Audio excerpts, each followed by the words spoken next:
If your ink's too slow and your nib won't flow, here's one of the places that you can go. Larry is here to see you through with Mr. Announcer and Cubby too. It's Larry's Fountain Pen Reviews.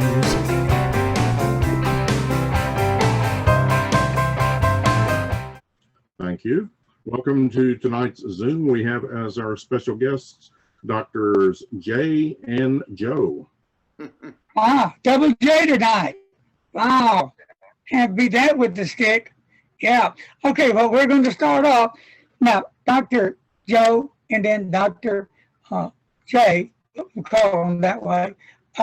They both are going to share their pens. Now, they're both going to be a little bit different, I believe, but unique. And there's going to be some that may be the same. So we're going to give one person their time to talk about it, and then we'll give the other. So who wants to go first? It's irrelevant to me. Well, I can go first. All right, there he goes. Now I'll shut up. Go ahead. All right, I'll start with my biggest pen for the night. This. Ooh. Show it to you. This is a Montegrappa Ferracini. Yes. Wow. Okay. In a turquoise celluloid. I give them credit. And it's huge. Yeah. Isn't that? Yeah, it looks big. It is huge. Wow, beautiful. What kind of weight is it? Very heavy, Doc? Very.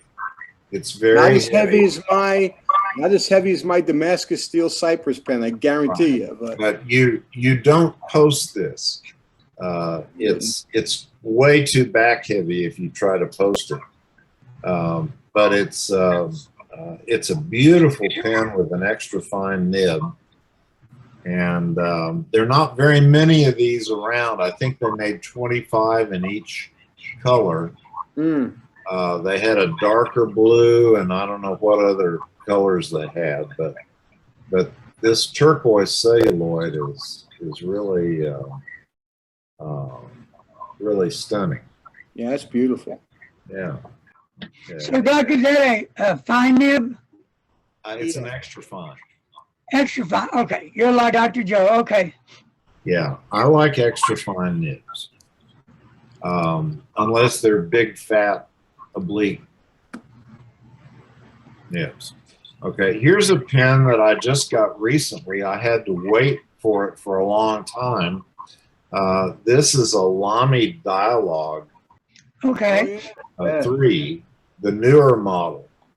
And it's in the dark blue finish, which I find very attractive. It's a good looking one, yeah. And it has a rose gold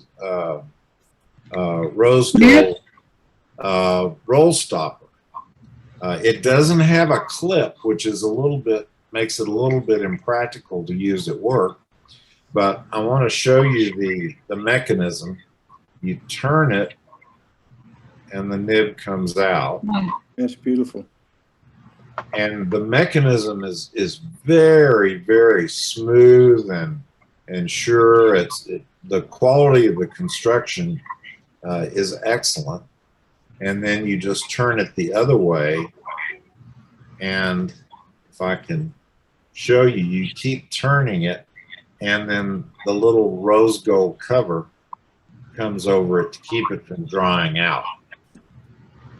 And then on the other end of the pen, you have a little rose gold finial at the other end. Now, did they send you that little gadget that you put on the end when you're going to clean the pen out? They have a little attachment that allows you to take the mechanism out so that you can clean the front of it. Yeah, I have one for my Dialogue. Yeah. And I don't have the new one. Yeah, but this blue one is hard to get. I mean, they have a white one in a piano lacquer finish. Yeah, that's pretty. The white piano. Yeah, but this is a matte blue, dark blue. Very nice. And it really, I find it really attractive. Now, speaking of blue, I know you all know what Klein blue is, the color Klein blue. Mm-hmm. And this is Caran d'Ache's version of their typical Le Mans fountain pen in a Klein blue color. And this one has a fine nib. Nice. And it comes with a bottle of Klein blue ink, which is kind of nice. I think these are sold out now. I think that there are just a few that I've seen advertised that are lying around. Hey Doc, when you say fine and EF, you're talking about European style, right? You're not, Yes, yeah. these are European, not Japanese. Yeah, I'm into the EFs on the Japanese side, but the newest. Now the Lamy, by the way, is an extra fine as well. Nice. And I have had really good luck. I hear people complain about Lamy gold nibs, particularly in the 2000 pens. But I have had excellent luck with Lamy's extra fine gold nibs. I have a Scala Lamy in an ice blue, Arctic blue type finish that has an extra fine gold nib. And all of these have just done really, really well for me. I find them extremely smooth and easy to write. Very good flow. I think they have a great manufacturing QC process, in my opinion. I bought that yellow Safari just to take images of it as a standard pen. And I was shocked at how well that nib was writing and everything. And I was very impressed. Yeah, I think they're a good company. Now, to kind of go to the other end of the spectrum in terms of simplicity, here is a Sailor 1911 large. Yeah. And this pattern, this model is called Simply Black. Okay. You notice it has no cap ring. Right. It does have thin rings at bottom and top, but otherwise it's just black. It has a look almost of a king of pen. Yes, it does. Right. It does. Yeah. Yeah. Now this is not a hard rubber pen. No, it's acrylic, but there's a little ring here too. Mm-hmm. Is it a converter? I'm hearing talk back somewhere. I'm hearing something else come into my audio. I'm not quite sure what it is. But. Yeah, I hear a little bit too. But I like the simplicity of this pen. It's something that it's great for business when you don't want to call attention to what you're writing with. And of course, like all, this has a Sailor medium nib, which is my favorite Sailor nib. Not too narrow, not too broad, and very, very smooth. Really nice to write. One of the touches I've always loved about Sailor is they put that O-ring on the grip section as you screw in the. Yes. Just in case there was a problem with the converter. Yeah. Yeah, and with Sailor, there frequently is a problem with the converter. They're really cheap converters, unfortunately. They are. I just gave up and ordered a bunch of them, knowing that you're going to have to replace them sooner or later. Everything is so well thought out with the converter. Yeah, it's a shame that they didn't do a better job with that. Now here is a Leonardo. Oh, okay. And this is one of Jonathan Brooks' primary manipulation colors. Yeah. It's called Warm Tones, and this has a not sure. I think it's an 18K 18K extra fine nib on. Nice. That looks like a size 8, right? It is. No, it's not. This is a Really? size 6. I do have a. Is that a grande, Doc, or no? Yeah, it's a grande. Yeah, I think it may be a size 8. I have another Leonardo that has a size 8 that I have at the office. I'm not sure that this nib is quite as big, but this is a Memento Zero Grande. That's beautiful. And John calls that warm tones in the red warm family? tones. and now on my screen, the color is looking more red. Okay, me too. Than and so is my skin. Than it is in actuality. It's really more of an orange than a red. Okay. Now, what else do I have here? I have one more. And this is a vintage Schaefer plunger filler that I picked up from a guy in Florida who is a very good restorer. Beautiful. This is from the 30s. And that would be celluloid too, right? I'm not sure. Probably so. But boy, does this pen write well. It never skips. It starts immediately. I mean, the nib is very, very well tuned. And I'm really pleased with it. I love these old Schaefers. I've been a Schaefer fan ever since I was a kid, because that's what I learned to write with in school. And I particularly like these conical nibs. I love my snorkels and my PFMs and that sort of thing. And I'm just a sucker for that sort of pen when I see a really good example, and this certainly is one. On Schaefer, was there something written on the side, some kind of advertisement?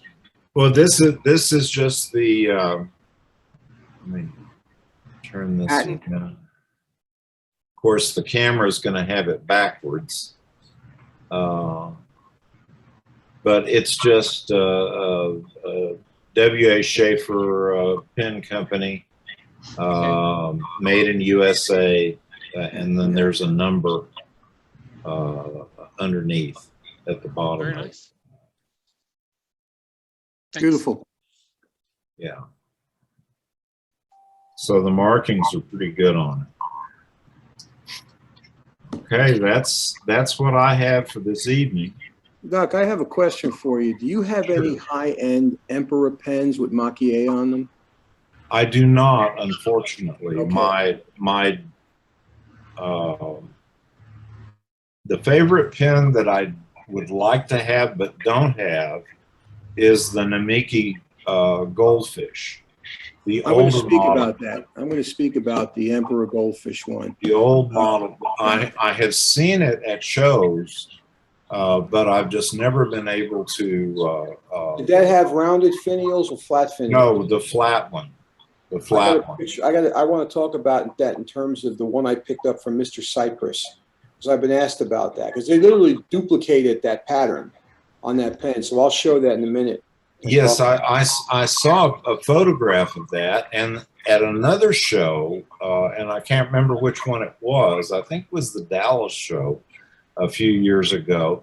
There was a fellow who had a Yukari Royale size. Yeah, it's beautiful. Namiki with that goldfish pattern, but even that was a little bit rich for my blood. Was it above $8 grand?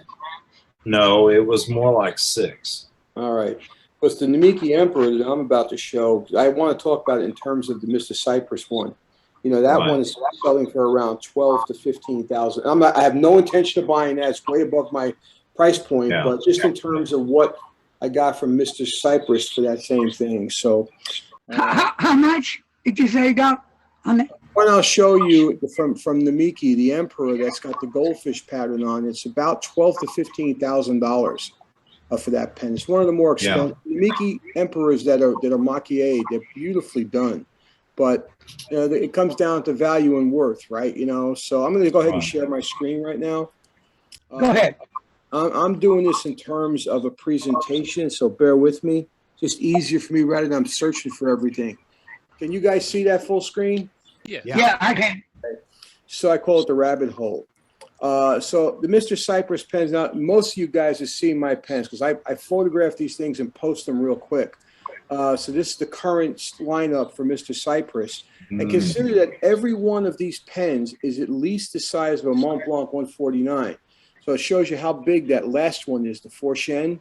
That's a massive, it's not heavy, it's all ebonite. But I got some cut, John Brooks is doing an engraved number 4 for me for that pen on a gold nib. So this is the Maquillé Owl. I think you guys have seen already. Yes. I'm a big fan of owls. This is a beautifully done pen. Yeah, that's the one I like. Yeah. Yeah, and so this is why I had the owl nib made. You know, I'm I guess a big fan of owls. The reason why I am is there's a children's book called The Guardians of Gaul. And I read that book, not when I was younger, I was an adult when I read. I just loved it and was fascinated with owls. So, but this is a beautifully done pen. The price point on this with shipping, with expedited shipping, was about $1,000. This is their image of it. Shows you some more of the detail. Yeah, it's a beautiful pen, beautiful weight. Liz was kind enough to send me, because she knows I like the movie, so she sent me one of those little frames for actual movies. With the, yeah, and that's my owl Rodden pen that you see in the other. Yeah, it was so cute. Yeah, so appreciative of that. But that's, if you get a chance, either read the book or look at the movie. The movie's a condensation, like the first 3 books, but it's a beautiful little story about good and evil. This I think you guys have seen as well. This is I just love the design on this pen, and you can see how both the grip section as well as the end finials are treated with the same. I don't know who has the time or patience to do this. I'm a dentist. I've done root canal, and I would not have the patience to sit there and lay this pattern out. It just wouldn't happen. But anyway, it's a beautiful pen. I forget the price point on this. I think it was somewhere around $400 or $500. But to try and get any other pen with this kind of work would be really, really high. So now we're at the Maquillé Goldfish one. And again, this is really just a copy of the Namiki Emperor. And so it's a beautifully done, people have asked me, how's that compared to the Emperor? Well, this is the one we were talking about, Doc, right? Right. If you see that, and I've seen this pen in person, held it in my hand. The Mr. Cypress is a beautiful pen. It's very well done, but does it come up to the precision of the Maquillé this pen has? No. So you're also looking at $12,000 to $15,000. Yeah. And so for some people, and we've talked about this before, for some people, they could look at that and say, that's worth it to me. It's not necessarily worth it to me. This pen here, God, I forgot what I paid for this. I think I paid somewhere around $800 for this pen in that area. But it's beautifully done. You know, you can feel the ridges of the Maquillé. I think the other one is more uniform in texture, but well, actually, you can feel the Maquillé on the Namiki one. Yeah, that's right, because it's raised. Well. It's raised. You're right, Doc. Sorry, yeah. You can actually probably see some of it there. But if you look at that, the swirl pattern, everything is there. Yeah. You know, I don't know if they were the ones that originated that, Doc, or not, but again, you're looking at one of the more expensive pens you can get, save for one that's encrusted with diamonds, like some of the Mont Blancs are. But that, don't get me wrong, if somebody gave me that, I would love to have that in my collection. But to spend that much money on it, it's just something that maybe one day I'll lose it. So the Santini, this is one I'm really happy to discuss now because I was really anticipating this. I posted the images of this already, but it's this beautiful. It's a huge pen. And I'm going to take a size. This thing is bigger than a Mont Blanc 149. Oh, really?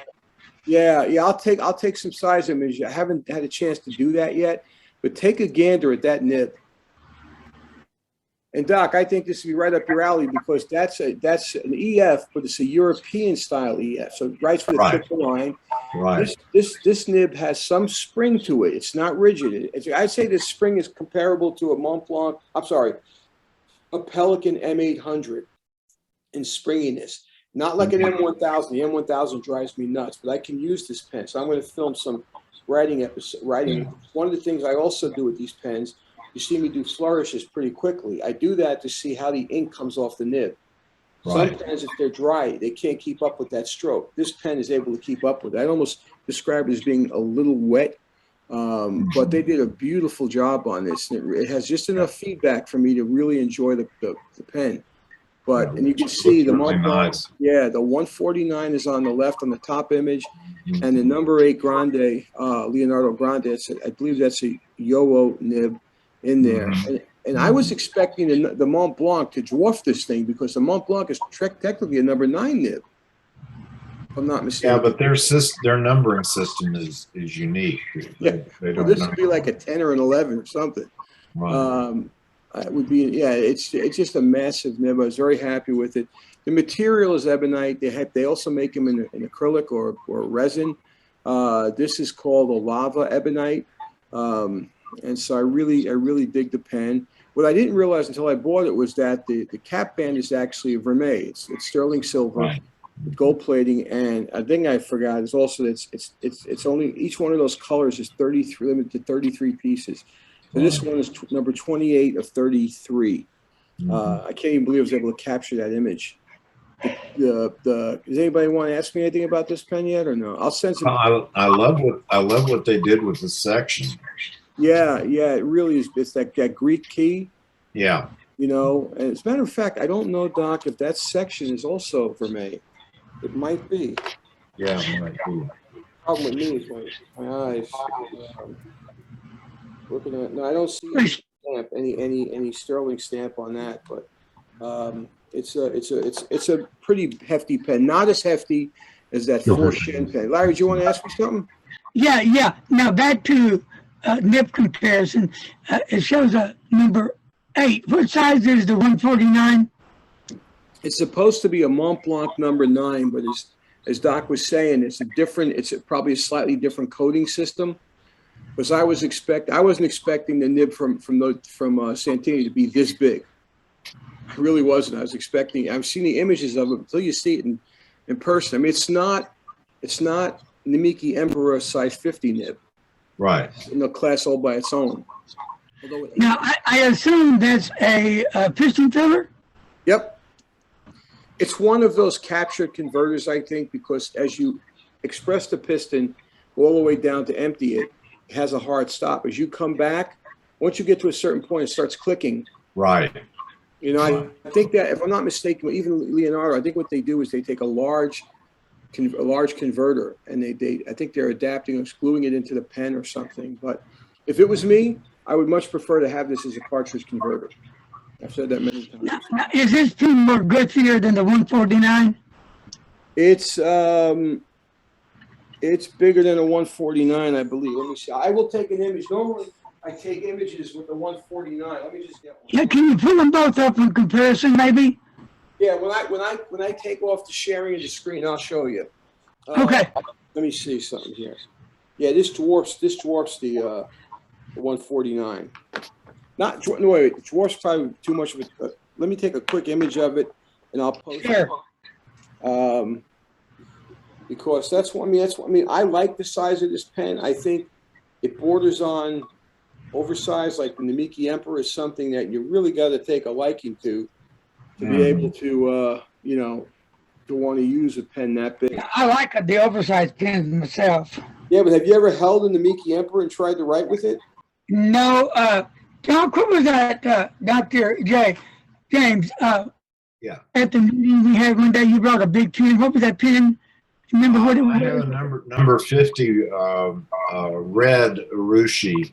Okay, and but the pen is so light that it doesn't really seem that big. And if you don't post it, You know, it's just not. It doesn't feel like it's that huge in your hand because it's not heavy. Yeah. Exactly. That's the thing about ebonite.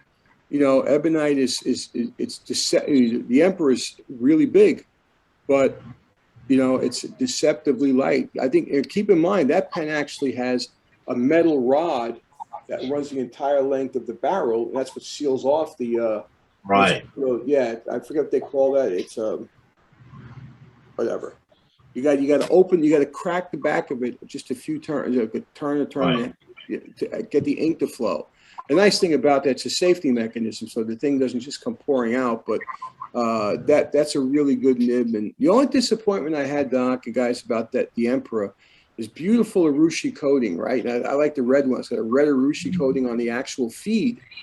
But I made the assumption the feed was ebonite, and it's not. It's resin, plastic. It's resin that's painted. Yes, that shocked me. I'm like, why would they skimp on that? I don't know, but it's painted resin. Unlike, I think I have an Italian pen, and I can't remember which one it is. I think it may be a Leonardo that has a red ebonite feed, or is it a Montegrappo? I'm going to stop sharing my screen for 1 minute to show you guys the size comparison. I just want to see if it came into my. Sometimes it takes a while to load up. Then I'll show it to you. Those Apple things work great until you want them to. Right. But I might have to come back to it rather than just wait for it. But all right, I'll come back to that size comparison. Hold on, I think it's coming in now. There it is. Okay. Hold on 1 second.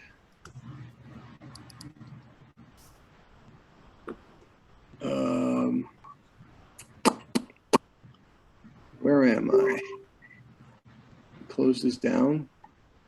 Open it again. There it is. Can you guys see that? Yes. Yep. Yes. So a dwarf is probably too big a term for that, but it's as big or slightly bigger than the 149. Way bigger. Yeah, and but you know it's got some heft to it. The 149 is lighter, and that's amazing because the 149 has a metal piston mechanism, right? Mm-hmm. So let me stop sharing that and go back to here. Now, I'm not going to ask you how much that pen cost. I'm just saying, is it very expensive? That pen ran me, I think, around $850. I think. Okay, it's not a bad price. Well, for some people it would be. I mean, for me, my range is anywhere from like, you know, the $200 range up to $1,000. And if I have to go much higher, I give that a lot of extra consideration just because I want to use my pens, you know. I'm trying to get myself away from the extremely fine points. This is the Kilk. You've seen this pen before, but there's something I wanted to tell you about it. So this is the model I got. This is my pen. This is a beautiful green with okay. Right? They call it the epigram pen. But what I've done is I purchased the second one in blue. This is a stock image. And on that band, because they'll customize the band for you, I'm having to put pay it forward on there.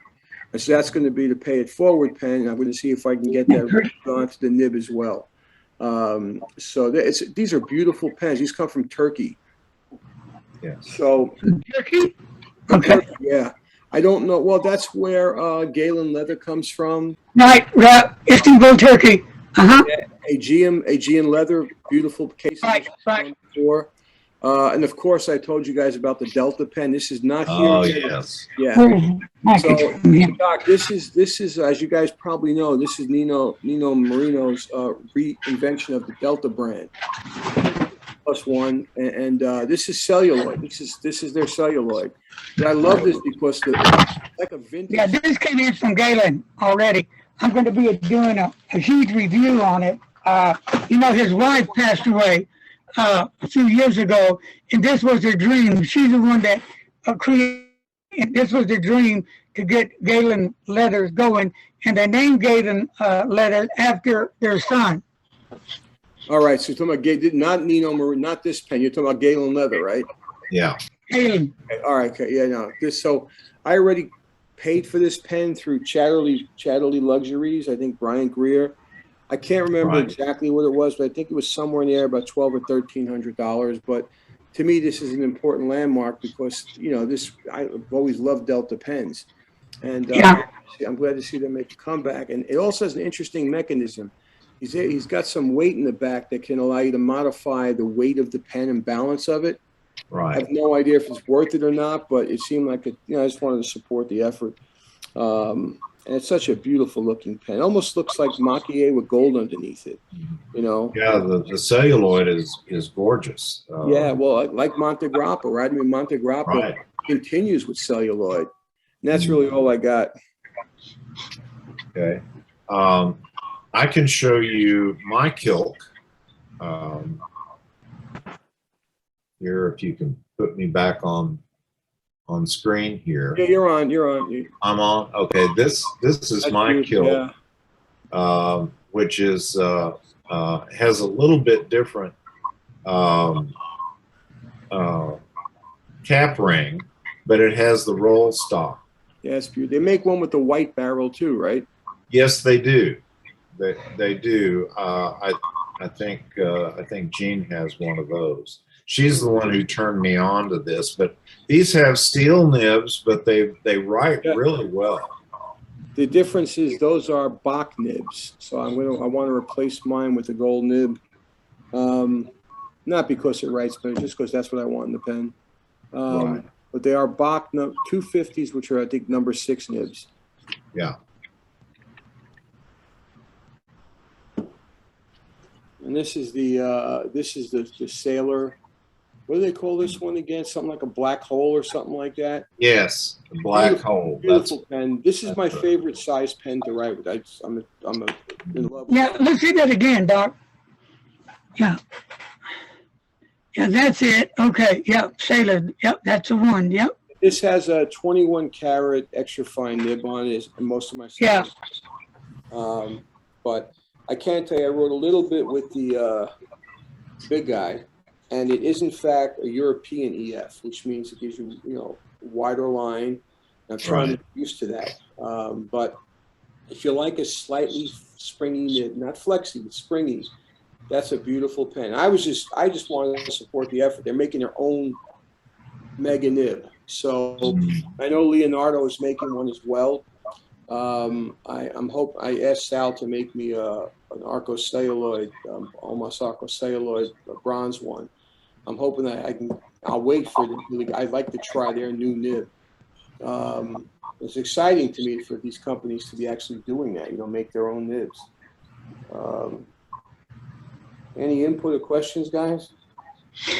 Yes. What pen do you prefer, the Blanc or the other one? Which writes better? No, listen, if I had to take one pen to a desert island, as much as I love the Mont Blanc 149, would be a Sailor Pro Gear, not the slim model, the Sailor Pro Gear with the 21 karat EF nib. I'm sure if Sailor made a stainless steel nib with an EF, I'm sure I'd like that one just as well. As I've said many times, my desire for a gold nib is more of an ego thing for me. It's got nothing to do with, gold writes better. No, it doesn't. All of my stuff that was done for copper plate script a while ago was all done with steel dip pen nibs. It's a choice, and that's the great thing about fountain pens. There's a thing to fill every single niche and position. If you think you want to spend less than $50, there's pens out there that'll write great. And so I am a little concerned with some of the collector stuff, that everything seems to be going in the $1,500 range and more expensive, but the market can bear it. If it couldn't bear it, they wouldn't go there, So was anybody that's on right now went to the last pen show? Nobody? Where, the Dallas show? No, the what was it, Chicago, or where was it? I think it was one in Maryland, wasn't there? Maryland? Okay, I was just wondering. All I know is I couldn't make it to the Atlanta show.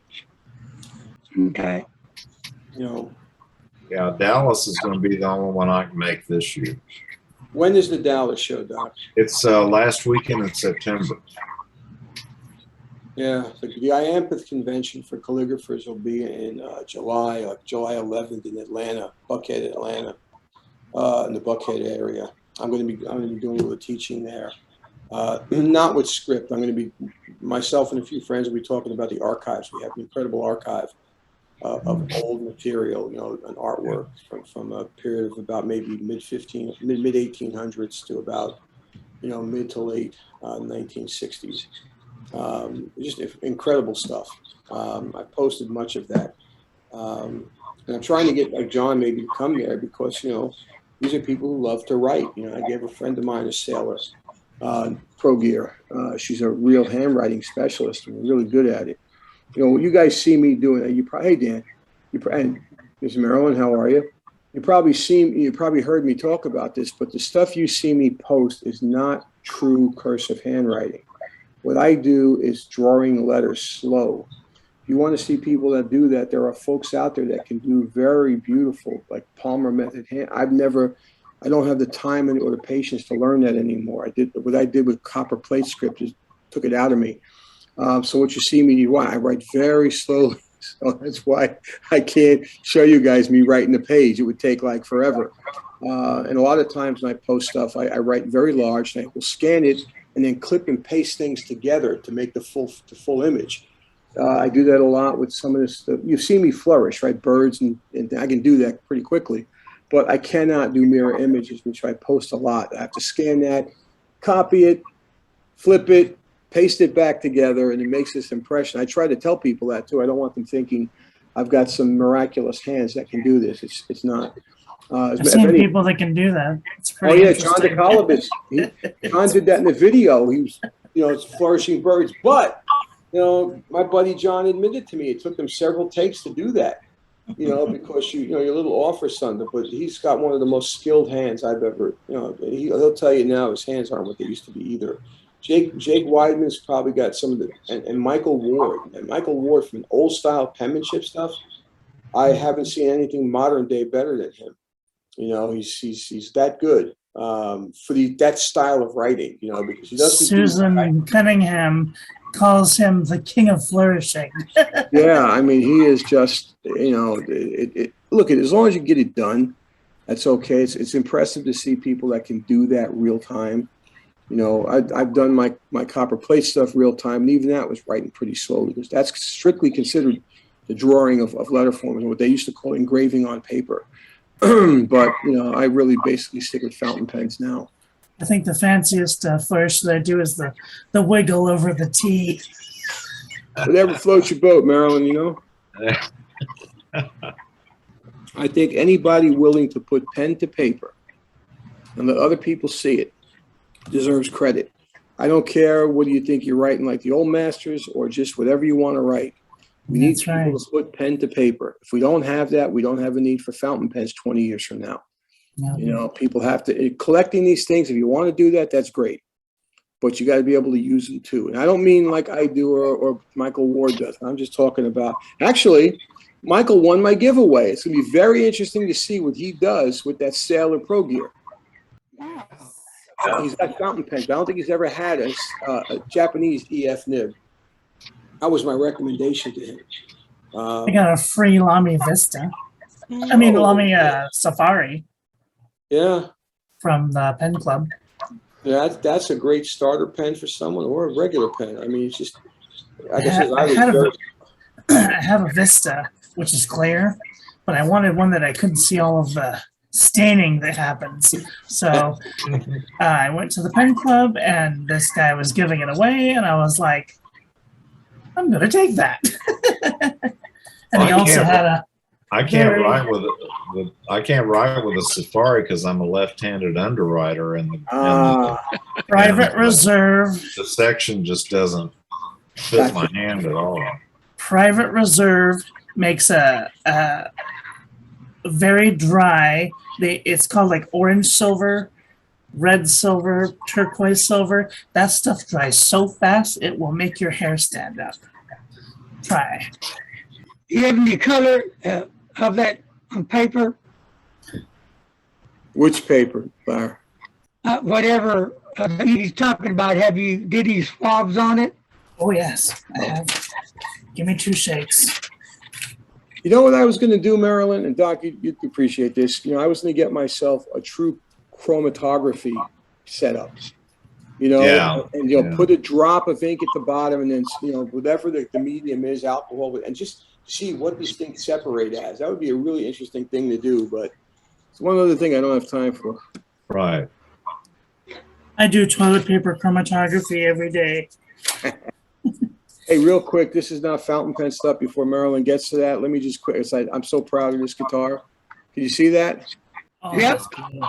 Very cool. This is an incredible top. That's maple. I mean, that's what they call a 10 top. It's a Paul Reed Smith. This is a gorgeous guitar, and I just wanted to show it. Still in the case. I got to restring it.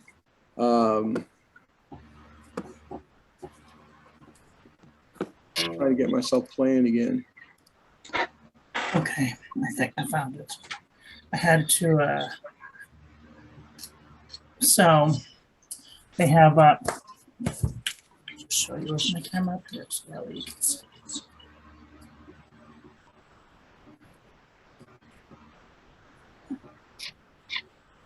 Technology, why is it so difficult? Okay, there. So they have this turquoise, it's turquoise silver. And it has shimmer in it, but it dries so fast.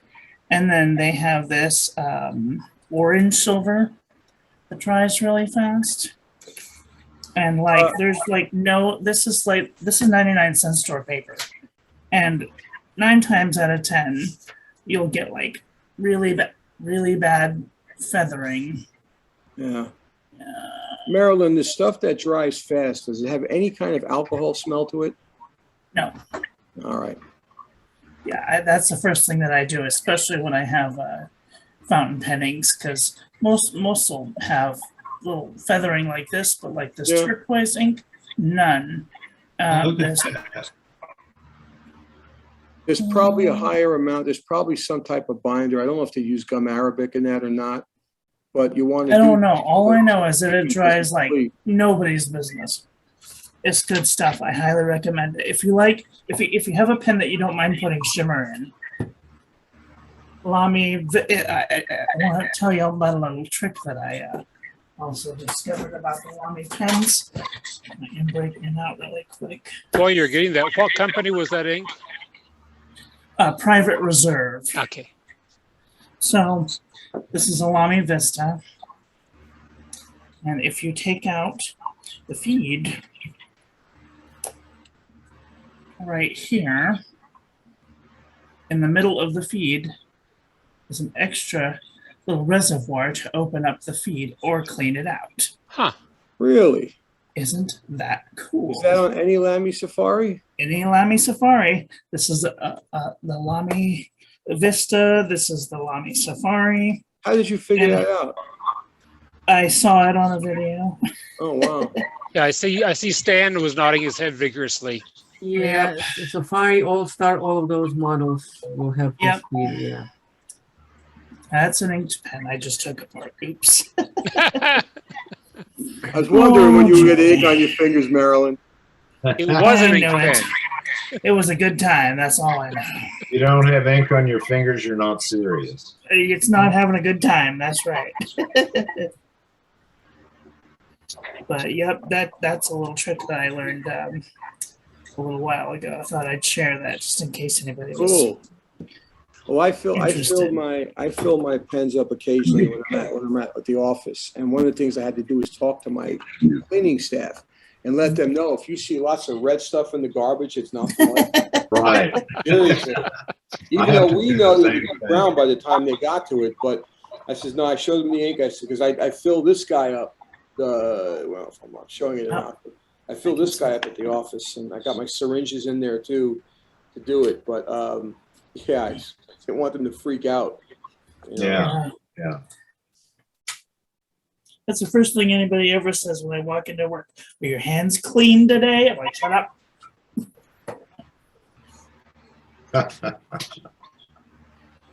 But I've been, like I said, I've been a modern pen maker, current pen makers, and whatever they do. The Mr. Cypress is, it's not one person, right? There's a bunch of artisans that they hire, and it's been very interesting. But you can get this stuff. If you tried to buy, you name the pen, the Japanese, and any of those pens, with Mach-E on it, unless it's the printed Mach-E. You're going to Yes. get an incredible premium for that. And so I don't look at these as, they're not cheap pens by any means, but if you look at that hand-painted owl pen, I mean, geez, the Rodin ones they make, I think they're flat panels of abalone, and they fracture them and they make it round, go around. It's probably a better way to do that. But again, are you willing to pay $10,000 for the pen? No. I just saw that Monteverdi, or Conklin came out with one that was $95. What is it? From the Conklin? Conklin has Rodin, or what looks like abalone shell all Well, the way around it. there's some Pilot Mach-E pens, but they're silk screen. They're not. Yes, right. They're not. And there's actually one, because I picked up a Sailor, as I was curious about it, it's actually a stencil that they put over the barrel, and this one wasn't really done properly, but it was on one of those slims, the Pro Gear Slim. Right. I mean, for people that's probably a good entry point, but it's still a few $100. Yeah. So I would suggest somebody still, if they want to get something. I have one of those. I have one of those Pilots that's cherry blossom pattern, and it's really a pretty pen, and it has a number 15 Pilot nib in it that's really sweet. But it's not the real thing. All I know is if money was no object, I would have all of them. Because they're so beautiful. I don't know if you guys see this. I can't see myself. Let me see if I can find it. I got to see where I'm putting this thing. Unfortunately, I don't have Marilyn's cake. This is his progress with that stencil that was put over it. Yeah. I mean, it's a pretty pen. It's a pretty pen. The problem is there was one area of it down in here where it peeled off. Oh, That's okay. I mean, I wasn't expecting much from it. People are like, oh, you're buying a stencil. I'm like, I know I'm buying a stencil. Who gives a crap? Leave me alone. But yeah, I mean, but it's a pretty pen. If that thing didn't, and I will admit, I sort of added to it by picking at it. Can't leave it alone. Yeah, exactly. Well, You're a picker. Not just, I'm a dentist. That's the real problem. And no, but I mean, they make, there are these pens for all different price points. But the reason why I brought that up about the goldfish, Mr. Cypress, is because people wanted to know, how does it compare to an emperor? I'm like, guys, you're talking about $800 versus 12,000. Yeah. I'd be really pissed off if there was no difference. You know what I mean? Right. Yeah. So, yeah. Well, I think we're kind of wrapping up here. I think Larry's got to go take some pills and do his evening routine. Well, Larry, it was really good to see you, and it was good to see all of you. I haven't seen you in forever. I miss you all. Forever. We'll be back, and we're going to be doing it again. Now, we're going to be on Saturday at 7 p.m. Central Time. Let me look. And what's his name? Adrian? Adrian. Aiden, yeah. he has some very nice vintage pens. Yeah, I seen once. I guess it was a Schaefer he posted. Just beautiful pens. I've just never been really into vintage pens, but God bless you if you are. Some of those pens carry a hefty price, but he sells them at reasonable prices. He restores them. I have no idea what the nibs are like, but I think the pen I've seen was about $250 for a vintage Schaefer. So yeah, you can get a really nice one for that. If you're interested in balance, it writes better than most of my more modern pens. So if you're interested in buying good quality vintage, check out Pierre Gustafson on YouTube. He sells fountain pens if he's willing to part with them. Pierre. Well, Aiden has an Instagram account. I forget what it is. It's Aiden Chow, something like that. Is Gustafson on yes. Instagram. I'll send you his info. Yeah, please do. Yeah. At some point, I'll pick up something from Aiden, just to have it in my collection. But I'm very, very pleased, like I said, with the Santini pen. It's not everybody's cup of tea, but it's just, I couldn't pass it up. And I'm very eager to see that Delta. Very eager to see it. Yeah, I would like to see that too. It's an unusual shape. It's a kind of a feminine. Well, do you remember when I posted that survey with, do you like flat tops or pointed? It turns out this thing has both. Well, it's something Chevron top. But Chatterley Luxuries has them, has the ability to order them. So that's where I purchased it from. Yeah. And so I believe it's, you pay up front and they give it to you down the road. But I've dealt lots with Brian Greer from Chatterley. He's a guy. I'll tell you, there's one pen I would love to. I'm sorry, I know I'm taking up time, Jake. There's one pen I would love to, but it's asking so much money. There is a Mont Blanc red. It's like the 146 size, but it's one of the Exupery, the little Prince ones. But the nib has a ruby set into where the hole should be. Oh yeah. What's her name? Olga. Olga has that. I've only found it for like on eBay for well above $2,000, and but it's such just the idea of putting a little stone there. With that, I'll shut up. Actually, I just remembered that that pen that you showed, Dr. Joe, with the pointy end. Yes. Delta pen. Well, Wall Eversharp Skyline is the similar shape, actually. Yes, you're right. Yeah, what makes this one so different is the difference on both ends. The cap. Yeah. And I don't know if he's doing sterling. It would be nice if those fixtures were sterling on there. But it's just, I'm glad to see Nino re-engage that again. I think there's so much activity out there. It's good to see him come back around. It really is. All right, folks, and that's going to do it. We're going to wind it down and say goodbye, and hopefully see some of you Saturday maybe. Bye, guys. Appreciate you hanging out. Talk to you later. Love everybody. Bye. Bye, Larry. Thank you, guys. Bye, y'all.